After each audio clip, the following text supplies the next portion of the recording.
Hello and welcome everyone. आज हम पढ़ने वाले हैं क्लास 8 का व्हेन पीपल रेबल। ब्रिटिशर्स ने धीरे धीरे करके हमारी कंट्री के ऊपर टेक ओवर करा और फिर अपने ही रूल बनाने लगे। तो शुरू करते हैं इस चैप्टर को।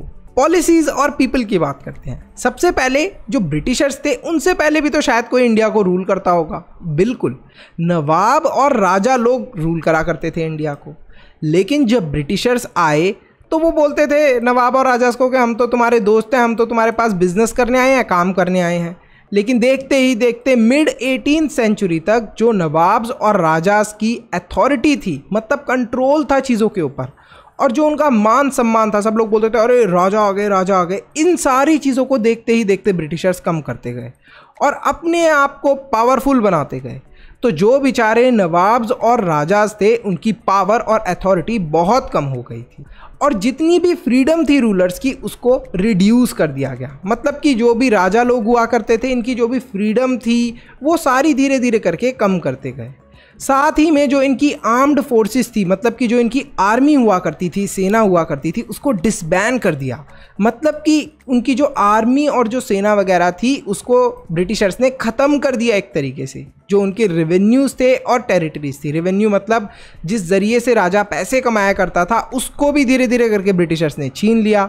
जो उनकी टेरिटरीज थी, इलाके थे, उनके ऊपर भी एक एक करके ब्रिटिशर्स अपना हुकूमत जमाने लगे। तो आप समझ गए होंगे कि ब्रिटिशर्स पहले आए तो दोस्त बन के थे, बहुत छोटे से पर्सन बन के थे, लेकिन देखते ही देखते उनकी पावर इतनी ज़्यादा हो गई थी कि अब राजा लोग इनके सामने बहुत छोटे रह गए थे। बहुत सारी रूलिंग फैमिलीज़ ऐसी भी थी जिन्होंने समझदारी से काम लिया। उन्होंने सोचा क्यों ना ब्रिटिशर्स से, यानी कि ईस्ट इंडिया कंपनी से बात करी जाए कि देखो हम लोग मिलकर कुछ काम कर लेते हैं, हम लोग मिलकर रूल कर लेते हैं। तो ऐसा करने की बहुत सारे लोगों ने कोशिश करी, बहुत सारी रूलिंग फैमिलीज़ ने कोशिश करी। लेकिन जब वो ब्रिटिशर्स के पास ये रिक्वेस्ट रखते थे तो ब्रिटिशर्स को तो ऐसा लग रहा था कि हम तो बहुत सुपीरियर हैं और हमारे पास तो बहुत ज़्यादा मिलिट्री पावर है। अब सुपीरियर का मतलब क्या होता है? सुपीरियर का मतलब होता है कि हम तो इन सब लोगों से बहुत ऊंचे हैं, हमारे पास तो बहुत सारी मिलिट्री है, तो हम लोग इनके साथ क्यों मतलब अलायंस बनाएंगे, हम क्यों इनके साथ काम करेंगे, हमारे पास तो ज़्यादा पावर है। तो जो भी रूलिंग फैमिली रिक्वेस्ट करती थी ब्रिटिशर्स से कि हम लोग एक साथ मिलकर काम कर लेते हैं, उनकी रिक्वेस्ट को ये लोग ठुकरा दिया करते थे। They turn down these please. 1801 के अंदर एक सब्सिडरी अलायंस होता है अवध के अंदर। अब इसका मतलब क्या है? ब्रिटिशर्स पहुंचते हैं अवध के अंदर, बोलते हैं देखो देखो हम तो बहुत अच्छे हैं, हम ब्रिटिशर्स हैं, हम क्या करेंगे, हम आप लोगों के साथ मिलकर काम करेंगे। तो क्या बनाया जाए? एक सब्सिडरी अलायंस बनाया जाए, मतलब एक ग्रुप बना लिया जाए, साथ में मिलकर काम करने के लिए ग्रुप बना लिया जाए। तो ब्रिटिशर्स बहला फुसलाकर एक सब्सिडरी अलायंस बना लेते हैं। देखते ही देखते 1856 तक वो इतने पावरफुल हो गए थे अवध रीजन के अंदर कि उन्होंने इस सब्सिडरी अलायंस को हटाकर बोल दिया कि अब हम अकेले ही रूल करेंगे इस अवध रीजन के अंदर। तो ब्रिटिशर्स जो थे वो क्या बहाना लगाते हैं ये बोलकर के देखो हमें अकेले ही रूल करना है इस रीजन में। सब लोग पूछते हैं कि ऐसा क्यों, तुम्हें अकेले क्यों रूल करना है, अभी तक तो तुम अलायंस बनाकर सब्सिडरी अलायंस के अंदर काम कर रहे थे। तो वो बोलते हैं देखो हमें अकेले इसलिए काम करना है क्योंकि जो इंडियन रूलर्स हैं या फिर जो इंडियन लोग हैं वो अच्छे से एडमिनिस्ट्रेशन का काम नहीं संभाल पा रहे। मतलब कि अच्छे से जो भी रेवेन्यू, पैसे लेने का काम होता है, टैक्स लेने का काम होता है, लोगों को प्रोटेक्शन प्रोवाइड करने का काम होता है, ये सारे काम अच्छे से नहीं कर पा रहे इंडियंस। इस वजह से हम जो ब्रिटिशर्स हैं हम लोग कंप्लीट कंट्रोल करेंगे एडमिनिस्ट्रेशन पे। 1856 के अंदर जो गवर्नर जनरल थे कैनिंग, उन्होंने एक बहुत बड़ा हुक्म सुनाया। उन्होंने बोला कि जो बहादुर शाह जफ़र है, इनका जो भी बेटा होगा वो मतलब कि वो किंग नहीं बनेगा, और जो बहादुर शाह जफ़र हैं वो लास्ट मुग़ल किंग होंगे। तो मतलब ये देखो, जो बहादुर शाह जफ़र थे उनके बाद जो भी उनका बेटा होगा वो किंग नहीं बन सकता। पहले क्या चलता था कि जो राजा हो गया उसका जो बेटा होगा वो किंग बनेगा, फिर जो बेटा मान लो किंग बन गया तो उसका भी जो बेटा होगा वो किंग बनेगा। तो मतलब कि एक ये पूरा का पूरा सिस्टम चलता आता था। इस चीज़ को गवर्नर जनरल कैनिंग ने हटा दिया, बोला कि Bahadur Shah Zafar will be the last Mughal king. तो यहाँ पर 1856 के अंदर ये सारी चीज़ें होती हैं। वीडियो में आगे जाने से पहले आप सबको एक इम्पॉर्टेंट इन्फॉर्मेशन देनी है। बहुत सारे बच्चों ने मुझे कमेंट और ईमेल करा कि सर जो हमने मेंबरशिप परचेज करी थी और हमें नोट्स और सैम्पल पेपर मिले थे वो एग्ज़ाम में बहुत हेल्पफुल थे, इसी वजह से प्लीज़ आप मेंबरशिप प्राइस इंक्रीज़ मत करो। तो आप सबके लिए गुड न्यूज़ है कि मेंबरशिप का प्राइस इंक्रीज नहीं होने वाला, 299 ही रहने वाला है। इसके साथ साथ एक और एक्साइटिंग न्यूज़ है, इस कॉस्ट को और भी अफोर्डेबल बनाने के लिए पहले 1000 बच्चों को मिलने वाला है 70% डिस्काउंट। तो फटाफट अभी मेंबर बन जाओ। एसएसटी के, इंग्लिश के, साइंस के नोट्स और सैंपल पेपर आपको मिलेंगे जो कि एग्जाम में आपके फुल मार्क्स लाने में हेल्प करने वाले हैं। अब बात करते हैं हम लोग पीजेंट्स के बारे में और सिपाहीज के बारे में। पीजेंट्स मतलब कि किसान, और सिपाही, सिपोए बोला करते थे ब्रिटिशर्स इन्हें। आज तक इन्हें अच्छे से सिपाही बोलना नहीं आया। हमारी कंट्री पे इतने साल रूल करके चले गए। कंट्री साइड के अंदर मतलब गांव वाले एरिया के अंदर जो किसान लोग थे और जो ज़मींदार थे, ये लोग काफ़ी ज़्यादा परेशान हो गए थे। अच्छा, इनकी परेशानी का कारण क्या था कि ब्रिटिशर्स बहुत ज़्यादा इनसे टैक्स लिया करते थे। अगर कोई टैक्स नहीं देता था या फिर टैक्स नहीं दे पाता था तो उसको मारते थे, पीटते थे या फिर जेल में बंद कर देते थे, और बहुत ही रिजिड मेथड से अपना रेवेन्यू कलेक्शन करते थे, टैक्स को कलेक्ट किया करते थे। बहुत सारे ऐसे भी पीजेंट्स थे जो लोन नहीं दे पाते थे, जो कि ब्रिटिशर्स देते थे। अब देखो, ब्रिटिशर्स काफ़ी क्लेवर थे, उनको इंडियंस की ज़मीन चाहिए थी, तो वो क्या करते थे, पीजेंट्स के पास जाते थे, बोलते थे ये देखो हमारे पास बहुत सारा पैसा है, हमसे थोड़े बहुत पैसे ले लो, इसके बदले हमें अपनी ज़मीन दे दो। तो जो पीजेंट्स थे वो एग्री कर देते थे, बोलते ठीक है, अब जब हम लोग आपको पैसे रिटर्न कर देंगे तो आप हमारी ज़मीन दे देना। ब्रिटिशर्स इस चीज़ का फ़ायदा उठाते थे। अगर कोई पीजेंट पैसे नहीं दे पाता था वापस इनके, तो उनकी ज़मीन को छीन लिया करते थे, उस ज़मीन को जिस पर ये पीजेंट्स के बहुत सारे पुरखे रहते हुए आए हैं, मतलब इसके दादा परदादा न जाने कितनी जनरेशन्स रहती हुई आई हैं, तो उस ज़मीन को ब्रिटिशर्स छीन लिया करते थे। कुछ केसेस में तो ऐसा भी देखने को मिला कि जब पीजेंट्स ने पैसे दे दिए थे ब्रिटिशर्स को, फिर भी उनकी ज़मीन को छीन लिया गया, क्योंकि इस टाइम पे रूल कौन कर रहे थे, ये ब्रिटिशर्स ही रूल कर रहे थे, तो कुछ भी उल्टा फुल्टा ये कर रहे थे। अच्छा, ऐसा नहीं था कि पीजेंट्स यानी कि किसान ही दुखी थे, सिपाही भी दुखी थे। अब सिपाहियों के अंदर ब्रिटिशर्स तो थे ही, साथ में कुछ इंडियंस भी सिपाही थे। अब वो लोग अनहैप्पी क्यों थे, वो लोग दुखी क्यों थे, क्योंकि उनको सैलरी बहुत कम दी जाती थी, अलाउंस नहीं दिए जाते थे प्रॉपर, और उनको किसी भी कंडीशन के अंदर काम करने को बोल दिया जाता था। चाहे बारिश आ रही है ज़ोर की, चाहे बहुत तेज़ धूप है, उनको बोल दिया जाता था जाओ काम करो। तो इस तरीके से ट्रीट करा जाता था सिपाहीज़ को, तो वो लोग भी बहुत दुखी थे। अच्छा, ब्रिटिशर्स एक और बहुत बड़ी गलती कर रहे थे, वो ये थी कि उस समय ये माना जाता था कि अगर कोई पर्सन समुद्र को पार कर ले, अगर कोई इंडियन समुद्र को पार कर ले, तो जो भी उसका रिलीजन या फिर कास्ट है वो ख़त्म हो जाती है। मतलब कि मान लो अगर मैं हिंदू हूँ फॉर एग्जांपल, या फिर मैं मुस्लिम हूँ और मैं सी को क्रॉस कर दूँ, तो फिर मैं ना ही हिंदू रहूँगा, ना ही, अगर मैं मुस्लिम धर्म का हुआ तो ना मुस्लिम रहूँगा, और अगर हिंदू हूँ तो ना मैं हिंदू रहूँगा।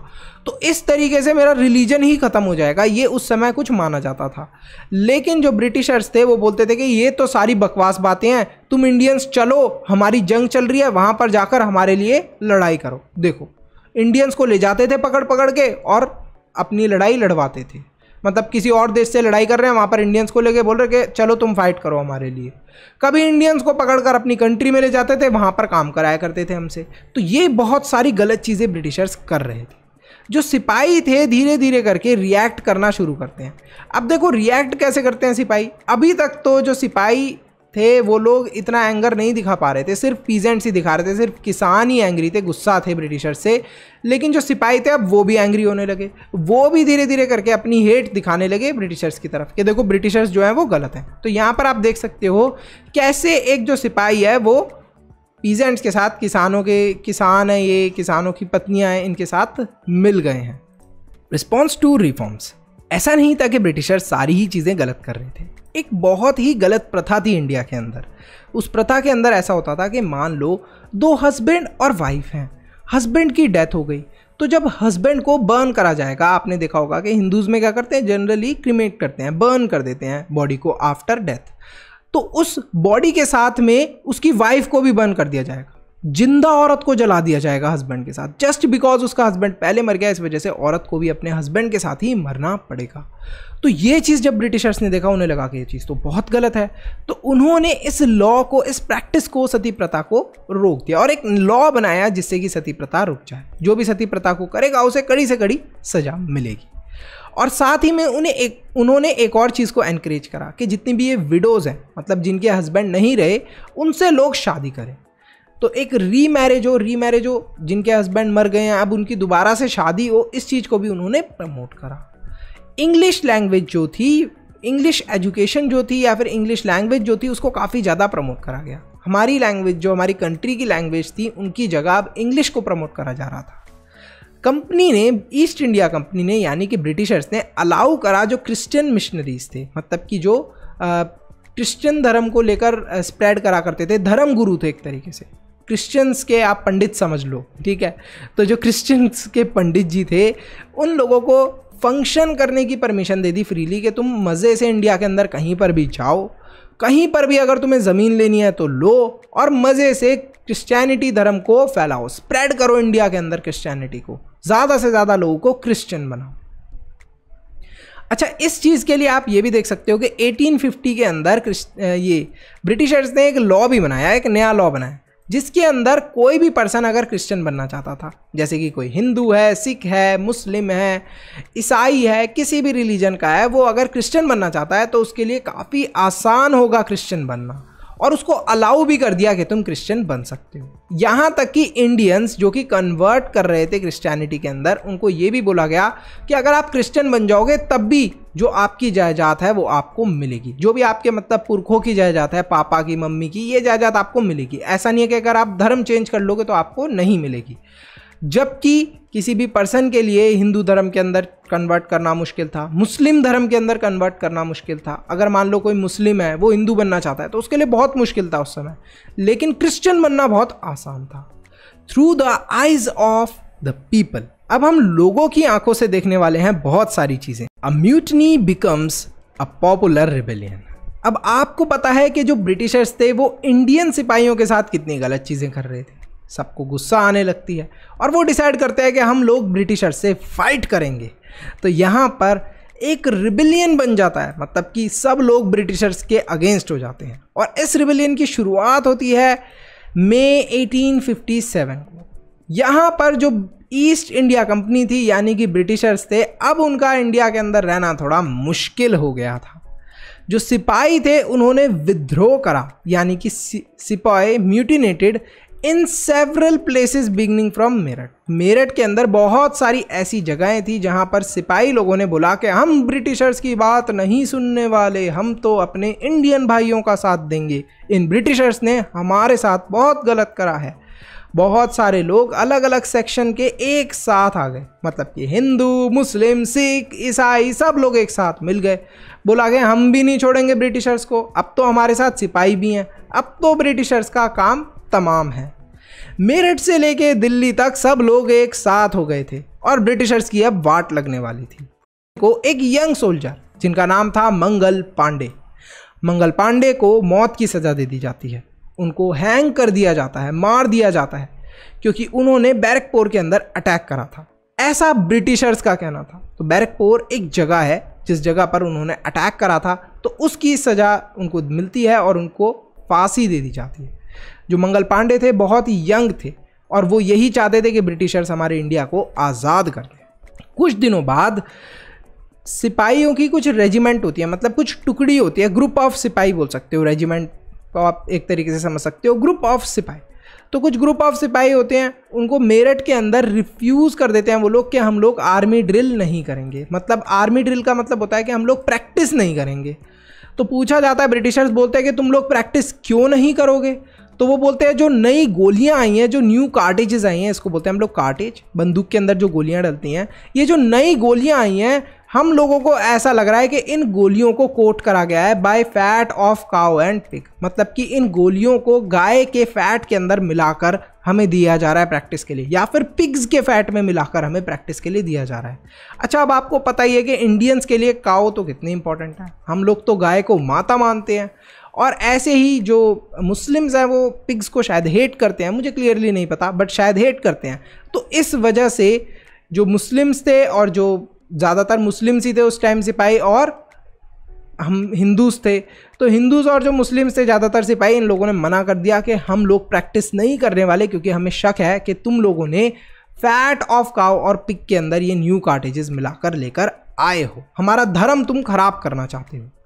9 मई 1857 को 85 सिपाहीज को डिसमिस कर दिया जाता है सर्विस से। बोला जाता है हम तुम्हें नौकरी से निकाल रहे हैं क्योंकि तुम हमारी बात नहीं सुन रहे।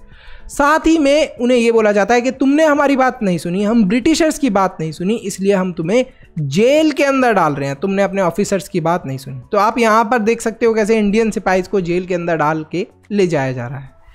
10 मई को जो सोल्जर्स थे वो मार्च करते हैं जेल की तरफ। कौन मार्च करते हैं, कौन से सोल्जर्स मार्च करते हैं सर? कुछ जो बचे हुए सोल्जर्स थे वो लोग मार्च करते हैं जेल की तरफ, जहां पर इन सिपाहियों को बंद करा गया था, जिनको 10 साल की सजा सुनाई गई थी। क्या कहकर कि तुमने अपने ब्रिटिश ऑफिसर्स की बात नहीं सुनी, इसलिए तुम्हें सजा मिल रही है। इन 85 सिपाहीज को बचाने के लिए जेल के बाहर ये लोग पहुंचते हैं। मेरठ के पास ये जेल होती है। इस जेल के ऊपर अटैक कर दिया जाता है और जितने भी लोगों को जेल के अंदर बंद करा था उनको आज़ाद कर दिया जाता है। तो रिलीज द इम्प्रिजन्ड सिपाहीज, मतलब जिन भी लोगों को जेल के अंदर बंद करा गया था, जो भी कैदी थे, उनको रिलीज कर दिया जाता है। साथ ही में जितने भी ब्रिटिश ऑफिशियल्स थे, जितने भी ब्रिटिश ऑफिसर्स थे, उन सब के ऊपर हमला कर देते हैं। कुछ ब्रिटिशर्स ऑफिसर्स को तो मार भी दिया जाता है, उनकी गन्स को छीन लेते हैं और उनकी जो भी गोलियां वगैरह होती हैं उनको भी छीन लेते हैं कि बेटा आप तुम्हारी बंदूकें भी छीन लेंगे और तुम्हारी बंदूक से तुम्हें ही मारेंगे हम। तो इंडियंस मतलब कि अब प्रॉपरली अगेंस्ट हो गए थे ब्रिटिशर्स के। जो भी ब्रिटिश बिल्डिंग्स थी, ब्रिटिशर्स की बिल्डिंग्स थी, जो भी उनकी प्रॉपर्टी थी, जैसे उनकी गाड़ियाँ थी या कुछ भी सामान था, उसके अंदर आग लगाया है इंडियन। बोला कि देखो ब्रिटिशर्स, तुमने बड़ा हमारे ऊपर जुर्म ढाया, तुम्हारी तो हम सारी चीज़ों को आग ही लगा देंगे। तो यहाँ पर आप देख सकते हो कैसे यहाँ पर एक जेल है, इसके ऊपर अटैक कर रहे हैं इंडियंस और ब्रिटिशर्स से अच्छे से फाइट करके आज़ाद कर रहे हैं जिन भी 85 सिपाहीज को जेल के अंदर डाला गया था।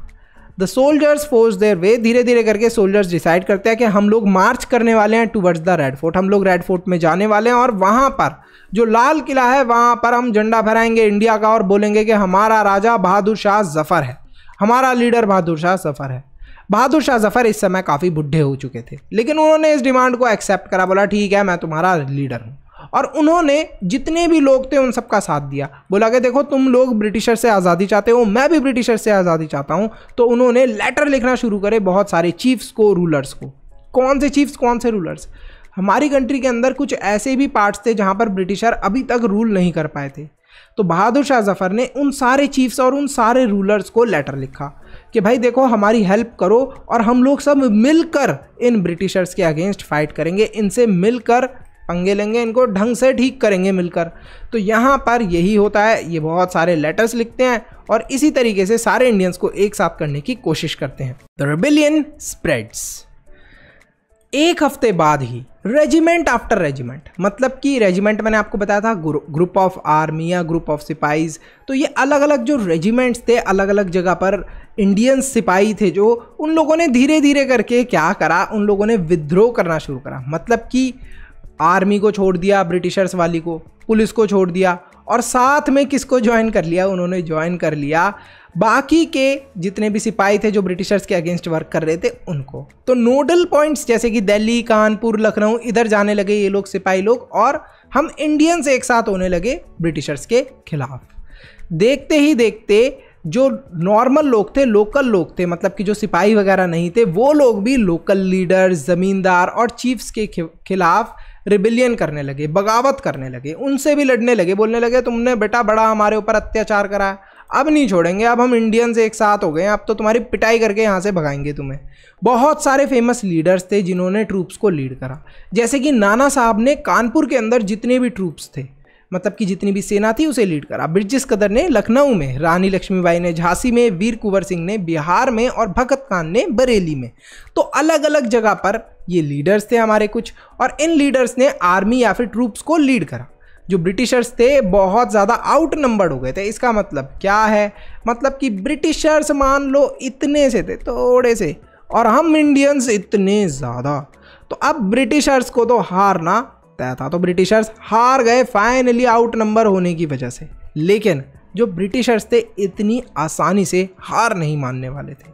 उन्होंने भी फाइट बैक करने का डिसाइड करा, लड़ने का वापस डिसाइड करा। जितने भी इंडियन सिपाही थे जो ब्रिटिशर्स के अंडर वर्क करा करते थे, अब वो तो इंडियंस का ही साथ दे रहे थे, तो ब्रिटिशर्स को आर्मी बुलानी पड़ी, अपनी रीएनफोर्समेंट बुलानी पड़ी इंग्लैंड से, और बहुत सारे ऐसे न्यू लॉज बनाने पड़े जिसकी हेल्प से वो आसानी से उन सारे लोगों को सजा दे सके जो भी उनके अगेंस्ट कुछ ना कुछ प्लानिंग कर रहे थे या उन पे हमला करने की तैयारी कर रहे थे। तो यहाँ पर जो ब्रिटिशर्स थे वो डिसाइड करते हैं कि सबसे पहले हम उस जगह पर कंट्रोल करने की कोशिश करेंगे जहाँ पर ये सब लोग इकट्ठे हो रहे हैं, प्लान कर रहे हैं हमारे ऊपर अटैक करने का। तो उन्होंने डिसाइड करा to storm centres of the revolt, जहाँ से ये पूरी जंग हो रही थी, जहाँ पर ये सब लोग इकट्ठे हो रहे थे, वहाँ पर हमला करने का डिसाइड करा। सितंबर 1857 के अंदर दिल्ली को दोबारा से रिकैप्चर कर लिया, जितनी भी रेबल फोर्सेस थी उनको हराकर। रेबल फोर्सेस कौन? जो कि ब्रिटिशर्स के अगेंस्ट वर्क कर रहे थे, तो उन्हें ही हम लोग रेबल फोर्सेस बोल रहे हैं। बहादुर शाह जफर जो थे, उन्हें कोर्ट के अंदर ट्रायल हुई। उनकी ट्रायल का मतलब ये था कि कोर्ट के अंदर उन्हें ले जाया गया, उनकी सुनवाई हुई। अब सुनवाई तो क्या ही हुई, सारी चीज़ें ब्रिटिशर्स के कंट्रोल में थी। खुद उन्होंने बहुत सारे अजीब अजीब से रूल्स एंड रेगुलेशन बनाए थे। तो ऑब्वियस सी बात थी कि बहादुर शाह जफर के साथ जो भी होता कोर्ट के अंदर वो गलत ही होगा, क्योंकि ब्रिटिशर्स की सारी प्लानिंग चल रही थी। तो उन्होंने प्लान करा ये, और ये उन्हें सज़ा सुनाई गई कोर्ट के अंदर कि लाइफ इम्प्रिजमेंट, मतलब कि ज़िंदगी भर के लिए वो जेल में रहेंगे अपनी वाइफ बेगम जीनत महल के साथ। और ये जेल कहाँ पर है? रंगून के अंदर। अक्टूबर 1858 के अंदर ये उन्हें सजा सुनाई गई थी। तो बहादुर शाह जफर कौन थे? एक तरीके से किंग थे, रूलर थे। तो ब्रिटिशर्स ने सोचा कि इन्हीं को जेल के अंदर डाल दो, तो फिर लोग बात किसकी सुनेंगे, लोग अपना किंग किसे बनाएंगे जब बहादुर शाह जफर ही जेल के अंदर होंगे। तो ये उन्होंने चाल चल दी। बहादुर शाह जफर इसी जेल के अंदर मर भी जाते हैं 1862 के अंदर। अब ये जो बहादुर शाह जफर थे, इनकी जो वाइफ थी जीनत महल, इनको भी इन्हीं के साथ जेल में रखा गया था। लखनऊ को भी ब्रिटिशर्स वापस ले लेते हैं 1858 के अंदर। रानी लक्ष्मीबाई को डिफीट कर दिया जाता है और उनको मार भी दिया जाता है जून 1858 के अंदर। रानी लक्ष्मीबाई ने भी बहुत अच्छे से इन ब्रिटिशर्स से मुकाबला करा था। तात्या टोपे को कैप्चर कर लिया जाता है और मार दिया जाता है 1859 के अंदर। ट्राइड का मतलब यही है कि इनको भी कोर्ट के सामने पेश करा गया, इनकी भी ट्रायल हुई। अब ट्रायल तो क्या ही हुई, ब्रिटिशर्स के ही जज थे, ब्रिटिशर्स के ही रूल्स थे, ब्रिटिशर्स की ही रेगुलेशन थी, सारी चीज़ें इनकी थी। तो इसी वजह से जो मन करता था वो सज़ा सुना देते थे हम इंडियंस को। तो यहाँ पर तात्या टोपे के साथ भी गलत करा ब्रिटिशर्स ने। The Britishers also tried their best to win back the loyalty of the people. Britishers ने कोशिश करा कि हम लोग कैसे ना कैसे करके जो इंडियन लोग हैं इनको वापस से अपनी साइड कर लें। इसके लिए उन्होंने बहुत सारी स्कीम्स निकाली, जैसे कि उन्होंने रिवॉर्ड्स अनाउंस करे उन सारे लैंड होल्डर्स के लिए, जो ज़मींदार थे उन सब के लिए रिवॉर्ड्स अनाउंस करे कि देखो तुम सबको हम लोग रिवॉर्ड देंगे अगर तुम हमारा साथ दोगे, हमारे ऊपर भरोसा करोगे। साथ ही में जो भी तुम्हारे ट्रेडिशनल राइट्स हैं, मतलब जो भी तुम पूजा पाठ करते हो या जिस भी धर्म को फॉलो करते हो, उसे भी हम फॉलो करने देंगे। Hundreds of sipahis, rebels, nawabs, rajas, इन सबको ट्रायल के अंदर ले जाया गया, मतलब कि कोर्ट के आगे पेश करा गया। और फाइनली कोर्ट के आगे पेश करने के बाद कोर्ट के अंदर इन्हें सज़ा सुनाई गई, सजाए मौत। तो इन्हें मार दिया जाता था ट्रायल के बाद। तो यहाँ पर आप देख सकते हो हंड्रेड्स ऑफ सिपाहीज थे, रेबल्स थे, नवाब्स थे, राजाज थे, जिनको ब्रिटिशर्स ने मारा, वो भी अपने रूल्स एंड रेगुलेशंस की हेल्प से। तो ब्रिटिशर्स वापस से दोबारा से स्ट्रांग बन गए थे। अब आफ्टर मैथ क्या था? 1859 के एंड होते होते जो ब्रिटिशर्स थे, वापस से उन्होंने कंट्री के अंदर अपना रूल वापस ले लिया था। मतलब अब वापस से ब्रिटिशर्स हमारी कंट्री के ऊपर रूल कर रहे थे। कुछ इंपॉर्टेंट चेंजेस इंट्रोड्यूस करे ब्रिटिशर्स ने 1858 के बाद। जो ब्रिटिश पार्लियामेंट थी उसने एक नया एक्ट पास करा, जिसके अंदर जितनी भी पावर्स ईस्ट इंडिया कंपनी के पास थी अब डायरेक्टली ब्रिटिश क्राउन के पास आ गई थी। इसको आसान भाषा में आपको समझाता हूँ। ब्रिटिशर्स जब इंडिया के ऊपर रूल कर रहे थे तो एक कंपनी के नाम से रूल करा करते थे, जिस कंपनी का नाम था ईस्ट इंडिया कंपनी। लेकिन जब इंडियंस ने इनके अगेंस्ट इतना सारा एक्शन लिया, तो डायरेक्टली ब्रिटिशर्स को इंडियंस के अगेंस्ट फाइट करनी पड़ी। और इसी वजह से इन्होंने क्या करा, ब्रिटिशर्स ने डायरेक्ट पूरी की पूरी पावर किसको दे दी, ब्रिटिश क्राउन को। मतलब डायरेक्टली अब ये लोग फेस टू फेस इंडियंस से लड़ने के लिए तैयार थे। एक मेंबर बनाई गई ब्रिटिश कैबिनेट के, मतलब कुछ ग्रुप बनाया गया, ठीक है, जिनको बनाया गया secretary of state of India. मतलब इंडिया के मामलों में कोई भी इंपॉर्टेंट डिसीजन लेना होगा तो कौन लेंगे, सेक्रेटरी स्टेट फॉर इंडिया। जितने भी मैटर्स होंगे इंडियन गवर्नमेंट के रिलेटेड ये लोग लेंगे। तो ये क्या थी, एक ब्रिटिश कैबिनेट थी। अब यहाँ पर आप इस पिक्चर के अंदर देख सकते हो बहुत क्लियरली कि कोई भी इंडियन नहीं है। मतलब ये ब्रिटिशर्स हम इंडियंस की प्रॉब्लम सॉल्व कैसे करेंगे जब हम में से कोई भी इंडियन इनके साथ है ही नहीं यहाँ पर बैठा हुआ अपनी हमारी इंडियंस की प्रॉब्लम बताने के लिए। तो यहाँ पर ये एक नया रूल बन गया था और ये लोग अब एक नए तरीके से इंडिया को रूल करने की कोशिश कर रहे थे। यहाँ पर ब्रिटिशर्स ने एक और बहुत स्मार्ट चीज़ करी। उन्होंने क्या करा, उन्होंने बोला, जितने भी राजा लोग थे उन्हें बोला कि देखो तुम्हें जो भी प्रॉब्लम है उसको हम सॉल्व करेंगे, ठीक है, और साथ में तुम्हारा जो भी किंगडम है उसको हम आगे से छीनेंगे नहीं। तो यहाँ पर बोला कि we will not annex your territory in future. हम लोग उसके साथ छीनेंगे वगैरह नहीं तुम्हारी टेरिटरी को, और कोई भी उसके अंदर चेंज भी नहीं करेंगे। जब तुम्हारी डेथ हो जाएगी, किंग लोगों को बोला कि अगर आपकी डेथ हो गई इन केस, तो आप अपने बच्चों को वो प्रॉपर्टी दे सकते हो, या फिर अगर आपके अडॉप्टेड सन्स हैं तो उन्हें भी वो प्रॉपर्टी दे सकते हो, जो कि पहले अलाउ नहीं करा था ब्रिटिशर्स ने। जो इंडियन रूलर्स थे उनको ये भी बोला गया कि अगर आपको इंडिया के अंदर रहना है, रूल करना है, ब्रिटिशर्स के अगेंस्ट नहीं जाना, तो आपको एज अ सबऑर्डिनेट वर्क करना पड़ेगा। सबऑर्डिनेट का मतलब क्या है कि सारी पावर, यानी कि आप समझ लो ज़्यादातर जो पावर है वो ब्रिटिशर्स के पास रहने वाली थी। थोड़ी बहुत पावर किसको दे दी जाएगी, इंडियन किंग्स को। तो यहाँ पर ये बोला गया कि जो इंडियन रूलर्स थे तुम्हें थोड़ी बहुत पावर हम दे देंगे और तुम्हें हमारे साथ काम करना पड़ेगा, ज़्यादातर पावर हमारे हाथ में ही रहने वाली है। अच्छा, ब्रिटिशर्स ने एक और सबक सीख लिया था। उन्होंने ये सबक सीखा था कि जो इंडियंस है, जो इंडियन सोल्जर्स हैं, ये कभी भी इंडियंस के साथ मिल सकते हैं, अपने इंडियन भाइयों की मदद कर सकते हैं। तो अब उन्होंने क्या डिसाइड करा कि जितने भी इंडियन सोल्जर्स हैं इनकी क्वांटिटी आर्मी के अंदर हम लोग कम करेंगे, और यूरोपियन सोल्जर, मतलब कि जो ब्रिटिश वाले एरिया से सोल्जर्स आए हैं, उनकी क्वांटिटी इंडिया के अंदर बढ़ाएंगे। तो देखते ही देखते जो ब्रिटिश सोल्जर्स थे उनकी क्वांटिटी इंक्रीज हो रही थी, और जो इंडियन सोल्जर्स थे धीरे धीरे करके इंडियंस को आर्मी के अंदर नहीं लिया जा रहा था, रिड्यूस कर दिया गया था। लैंड और प्रॉपर्टी जो मुस्लिम्स की थी उनको छीन लिया गया। छीन क्यों लिया, why was it confiscated? Large scale पे इसे छीन लिया गया बिकॉज जो मुस्लिम्स थे इन्हें सस्पिशियन और हॉस्टिलिटी की नज़र से देखा जाता था। मतलब ये शक की निगाहों से देखा जाता था कि जो मुस्लिम्स हैं ये हमारे ऊपर कभी भी हमला कर सकते हैं, ये जो मुस्लिम्स हैं ये हमारे खिलाफ कभी भी बगावत कर सकते हैं, हम पे अटैक कर सकते हैं। इस वजह से उनका जो लैंड था वो बहुत ज़्यादा, जो भी लैंड हुआ करता था मुस्लिम्स का, उसे छीन लिया गया था और उनको सस्पिशियन और हॉस्टिलिटी की नज़र से देखा जाता था। जो ब्रिटिशर्स थे उन्होंने डिसाइड करा कि हम लोग जो भी इंडिया के जो कस्टम्स होते हैं, मतलब जो भी हमारे धर्म वगैरह है, इस सब चीज़ की रिस्पेक्ट करेंगे।